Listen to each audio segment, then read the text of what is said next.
Hey guys, we're back here with day 3 of the 12 days of decluttering up to Christmas or holidays, whatever you celebrate. And today I'm going to follow up a little bit more on kids decluttering and their rooms. So yesterday you saw us in Rollo's room. I did the time lapse of going through all his toys and everything, and today we're going to be in my daughter's room. She's almost 2. And instead of doing the time lapse, I'm going to do a little bit more step-by-step of how I organize her toys, how I decide what we're going to keep, what we're going to sell, what she plays with, and everything like that. In the past, I tried doing the like toy rotation, where you take different sets of toys, you let them play with one set, you keep the other one like in a tote in the garage or something, and then you rotate them like every week or every couple weeks.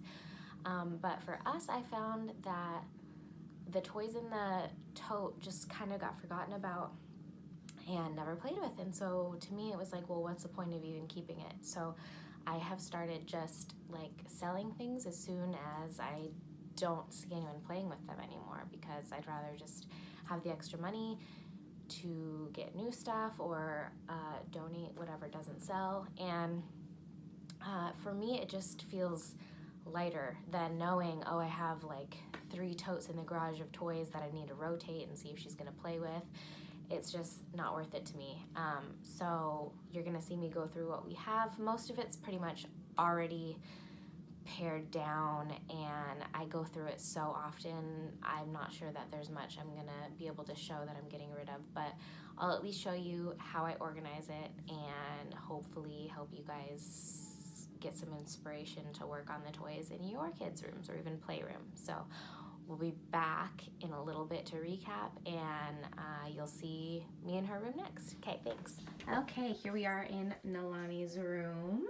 Hello, she just woke up from a nap. So there's a pile of Rollo's toys, but for the most part, here is how we have her toy area set up.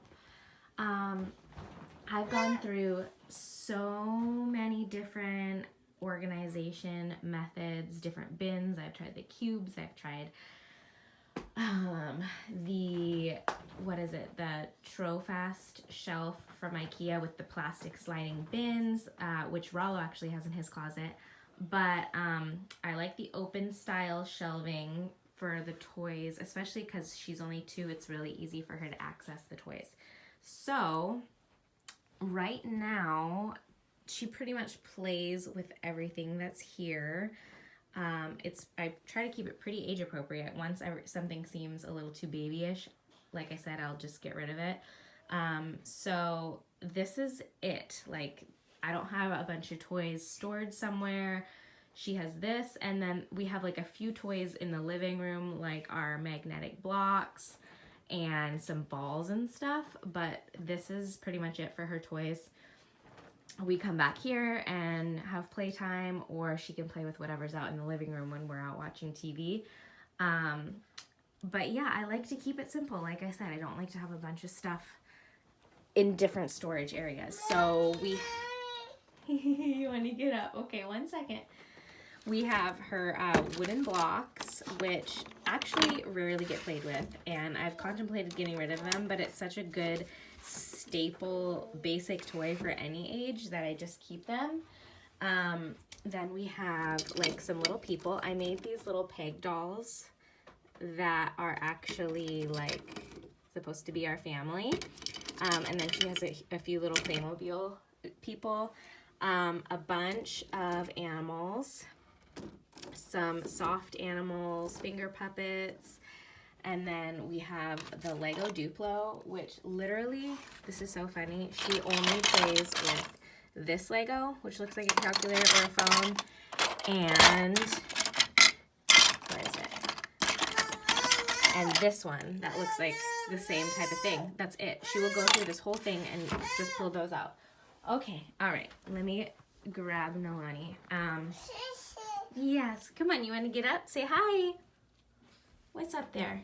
Okay, so let me pull her out of here. Hi. Hi.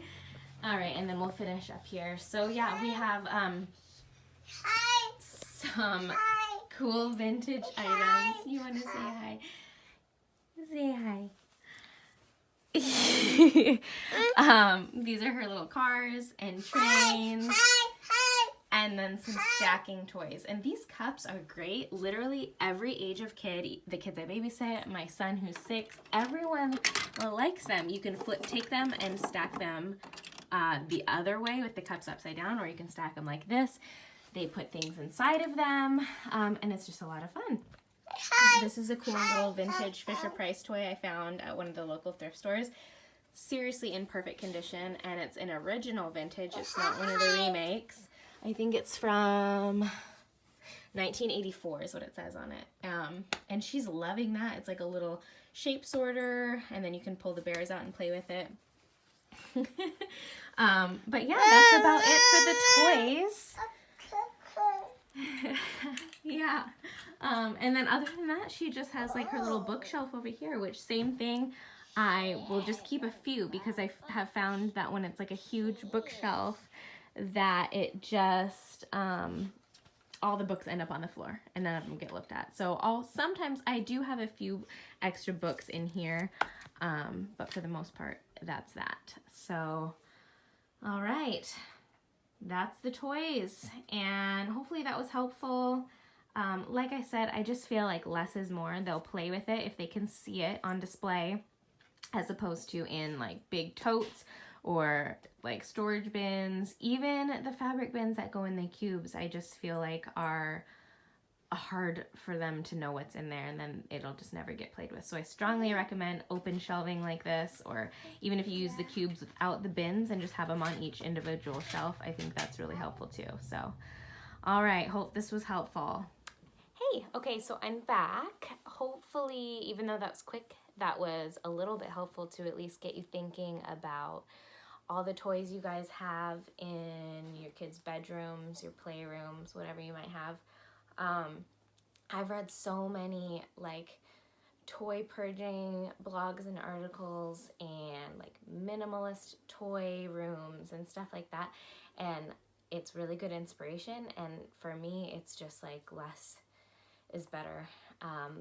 There was a point where we had like one of those 8-cube storage shelves, and every drawer on the bottom was just full of bins of toys, random toys. They were all just thrown in there, and everything would just get dumped out, and then there was a giant mess. And I cannot imagine now that we have 2, that was when we just had Rollo, now that we have 2 kids, if it was like that, it would just be like we never were able to clean up.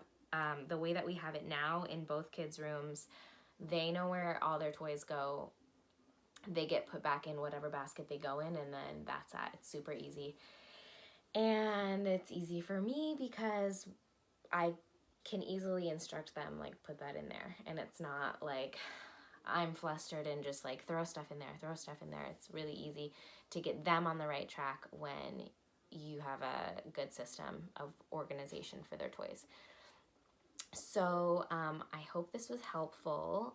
I strongly recommend going through toys before Christmas. Seriously, last year we like splurged way too much, and we ended up returning some of Rollo's gifts even before Christmas because we bought so many, and it's really easy to get carried away with presents. But I really recommend going through them and getting rid of whatever kids aren't going to play with. So hopefully that was helpful, and we'll see you back here for day 4.